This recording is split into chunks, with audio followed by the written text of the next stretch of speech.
Каналға қош келдіңіздер. Сіздерге бүгін осындай керемет Наполеон тортының рецептімен бөлісетін боламын. Өте оңай, ешқандай уксус қосып қажеті жоқ. Құрамы таза және табиғи заттардан тұратын ең керемет торттардың бірі. Ең алдымен қаймағымызға 2 жұмыртқаны қосып, жақсылап біркелкі масса болғанша араластырамыз. Араласқаннан соң құрғақ ингредиенттерді дайындаймыз. Яғни ұн, разрыхитель және бөлме температурасындағы сары май. Осыларды қосып, жақсылап сарғыш түсті крошка дайындаймыз. Майдың түйірлері болмауы керек, жақсылап қарап шығасыздар. Дайын болғаннан соң қаймағымызды құйып, қолға жабысып тұратындай қамыр илейміз. Сіздерде сәл-пәл плюс-минус кішкене ұн ойнауы мүмкін, яғни жұмыртқаның көлеміне байланысты. Кішкене ғана сеуіп, қолыңыздағы қамырларды түсіріп, бір илеп жіберсеңіздер болғаны. Осындай жабысып тұратындай тесті дайын болады. Дайын болған тестіні өлшейміз. Өлшеген бөлікті өзіңізге керек, 6 керек па, 7 керек па, сол бойынша бөліп шығасыздар.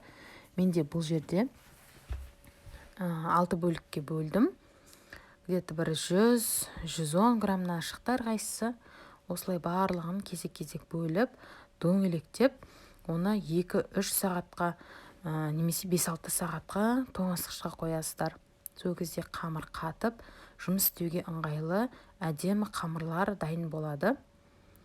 Холодильникке салғаннан кейін дайын қамырларды алып, бірден пергамент қағазына салып пісіретін боламыз. Кішкене ұн себестер, ұнды көп қолданудың қажеті жоқ.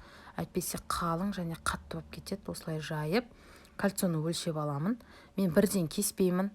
Пісіп болғаннан соң барып кесемін. Сол кезде көлемін жақсы ұстайды. Негізі Наполеон кесіп салсаң піскен кезде көлемін жиырып алатын торттардың бірі. Мінекей осылай пісіп шыққан соң кальцонмен өлшеп кесіп алдым. Көріп тұрғандарыңыздай менде жұқа әдемі корждар дайын болды.